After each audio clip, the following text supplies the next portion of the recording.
this morning. So it's a slightly different talk for those of you who have heard me speak before. It's still on cognition and still on communication. That's what I do research in, and that's the area that I teach in at Western University. This morning I'm going to speak specifically about exercise, both physical exercise and brain training or brain exercise, and how that may improve cognition or how that may ward off cognitive decline in Parkinson's disease. So that's the topic of today. A little bit of an outline. Can you guys hear me okay? Everybody okay? All right. So today what I'd like to start with is just a bit of an overview of cognitive and communication disruption in Parkinson's disease. Talk specifically about exercise benefits for cognition in PD, brain training benefits. So those are the computer programs, doing crossword puzzles, Sudokus. Important factors for exercise in Parkinson's disease. What do we need to think about when we're putting exercise programs in place for Parkinson's? And then new directions in using exercise to treat difficulties with walking, speaking, and cognition in Parkinson's. So this year, I think the theme for Parkinson's Society Canada this year is exercise, which is one of the reasons why I chose this topic. But how many people in the room, just a show of hands, exercise regularly? Okay, regularly twice a week? More, 3 times a week? 4 times a week? 5 times a week? Okay, I'm feeling like a total slacker right now. But so we'll talk a little bit today about what vigorous exercise means. And when we say exercise in Parkinson's and the type of exercise that's beneficial, what that means in terms of intensity, how often in the week that you need to do it. So we'll kind of cover all of those things today. So we know that exercise in Parkinson's is important, and we know it's important from a walking standpoint and a mobility standpoint.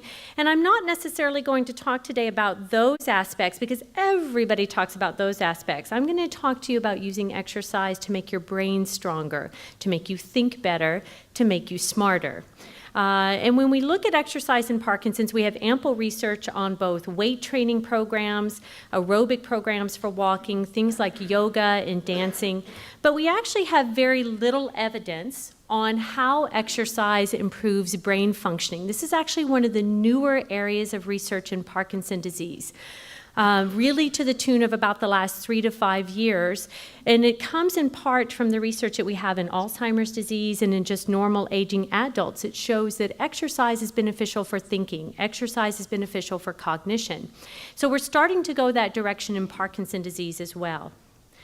A bit of an overview about cognition. Cognition is a big word, and I speak a lot about it, and it's one of those black box places where at the end of a talk, inevitably someone comes up and goes, I just listened to your talk, it was great, but what were you talking about? I don't actually know what cognition is. And cognition is this big term that catches everything that we do in our brains that help us to get by in all the activities that we do every day. So still a big black box.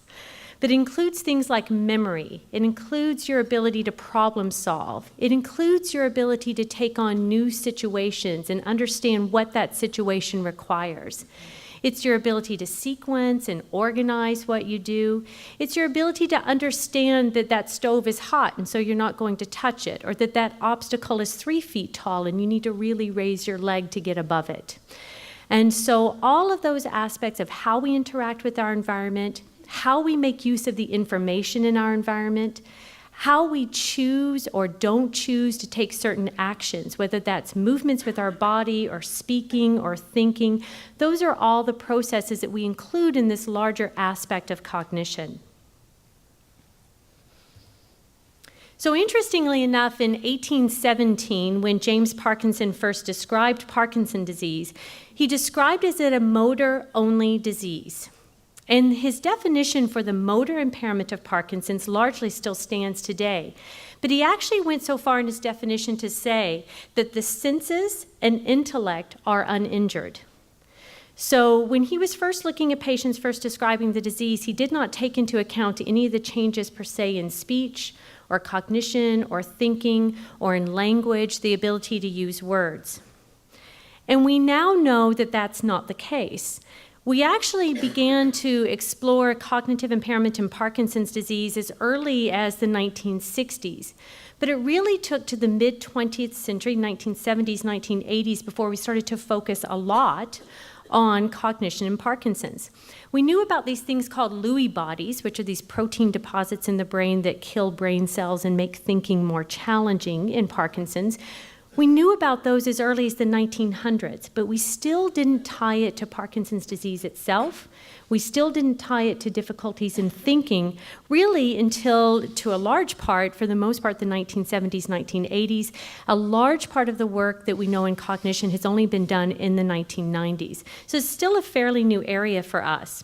But we do now know that as the disease progresses, it is much more complicated than just its motor symptoms. So when the disease first starts, it's predominantly slowness and stiffness, difficulty walking, maybe not the presence of tremor. Tremor is not required to have the initial diagnosis of Parkinson's. But as the disease progresses beyond about 5 years, there's a whole host of other non-motor symptoms, those things that don't relate to physical movement, that become affected in Parkinson's. Chief among those are the disruptions in cognition, the presence of dementia, and disruption in speech and language. A recent study that was just published within the last couple of months actually cites the primary disruptor of quality of life in people who have Parkinson's is now the presence of cognitive impairment. Now that we know that it's there, now that we know how to identify it, we're actually recognizing the fact that of what people with Parkinson's and their care providers have been saying to us for a long time. It's these disruptions in thought, not just the disruptions in movement, that make living with this disease challenging. It's the difficulties with concentration. It's the challenges with memory. It's the alterations of how problems are solved. People have been telling that to us for a long time, but we really have some newer studies coming out to say this is a big deal to people who have Parkinson's. It is impacting their quality of life, and it is a focus that we need to emphasize when we're looking at both medical management and teaching in this disease. So cognitive changes in Parkinson's disease happen in about 40 to 80% of all individuals who have Parkinson's disease who've had it longer than 10 years. So these numbers keep changing. The estimates go from anywhere to 20 to 100% depending on the study that you're looking at.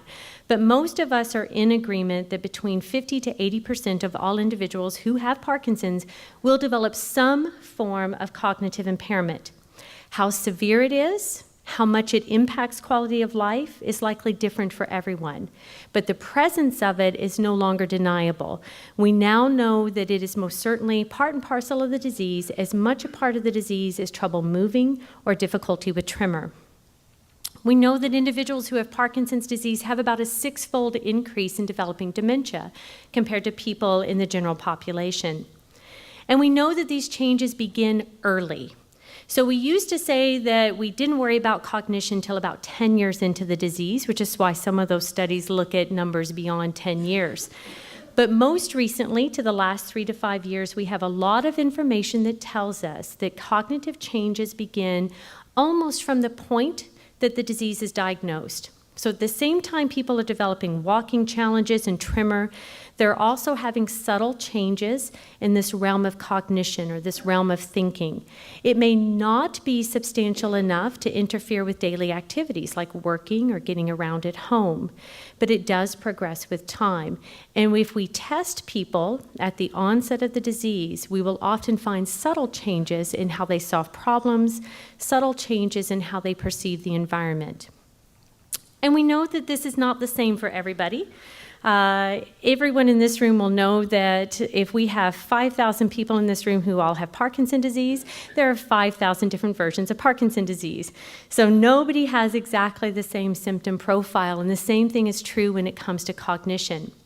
We do know in general that the more severe your motor symptoms, the higher risk you are of developing cognitive impairment, and typically the more severe that cognitive impairment will be.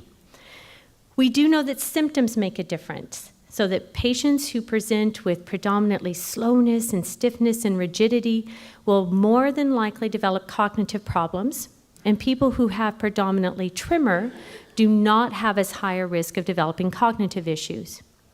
We know that age makes a difference. The older you are when you get Parkinson's disease, the greater likelihood that you're going to develop cognitive impairment. And I hate to say it, but gender actually makes a difference too. So men, ladies in the house, you can raise your hand. Men are more likely to develop Parkinson's disease than women. Slightly, that does change a bit with age. Men are also more likely to develop cognitive decline than women. So there is a gender bias when it comes to cognitive impairment. And cognitive impairments affect more than just thinking. They also affect your ability to find words, use sentences, and put your thoughts together. And probably the most devastating impact of Parkinson's disease and cognitive impairment is the ability to do two things at once. So show of hands, how many people have trouble doing two things at once? If you have Parkinson's, yeah. So you're walking along and someone says, wait a minute, I need you to think about this. You can do one or the other. You can stop and think, you can stop and talk, you can continue walking, but you cannot do both at the same time.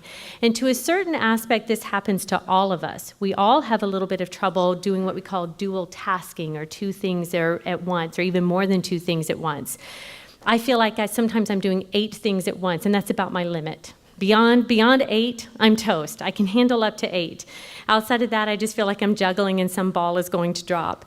But with Parkinson's disease, individuals are much more susceptible to having trouble with this thing that we call dual tasking.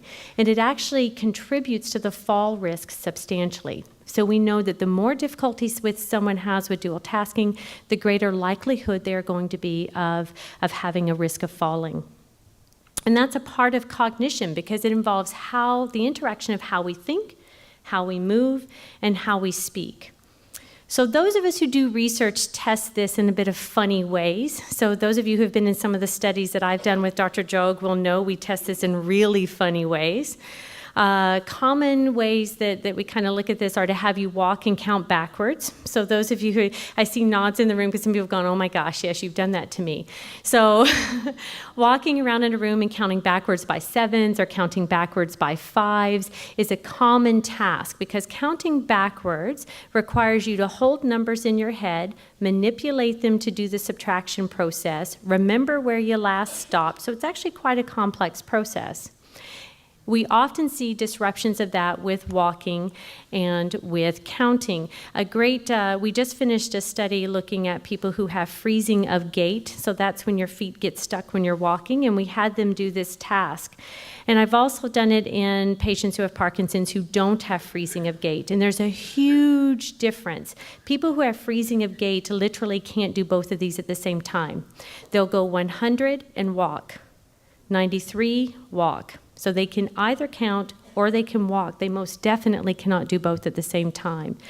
Individuals who don't have freezing of gait can do a little bit better with that up to a limit, but inevitably they're all going to break down. If I push you hard enough, it is a task that all people with Parkinson's will break down in. The other way that we check this is to have you do something like carrying a box while walking or carrying a teacup while walking, things that you might typically do at home. And then from a speaking aspect, we're starting to look at this as well. We used to only look at dual tasking and its effect on walking. So for about the last 10 years, we've been doing that research. Now we actually know that doing two things at once actually affects your ability to speak. So if I force you to walk and walk quickly, it will disrupt your speech. We know that if I make you do two things at once while you're trying to talk, it actually makes your voice quieter. It may make your voice more hoarse. So that you actually have more trouble speaking, more trouble getting good voice volume when you're dual tasking. So we know this isn't a phenomenon that just affects walking anymore. So one of my colleagues at the university does this. He has you squeeze a ball, tracking this little sinusoidal wave on a computer screen while talking at the same time. And he finds the same thing, that if you're accurate tracking the little waveform on the screen, you're not accurate with talking. You're almost down to a whisper and you can't raise your voice. If I stop you from having to track, your voice will come back up to normal. So this whole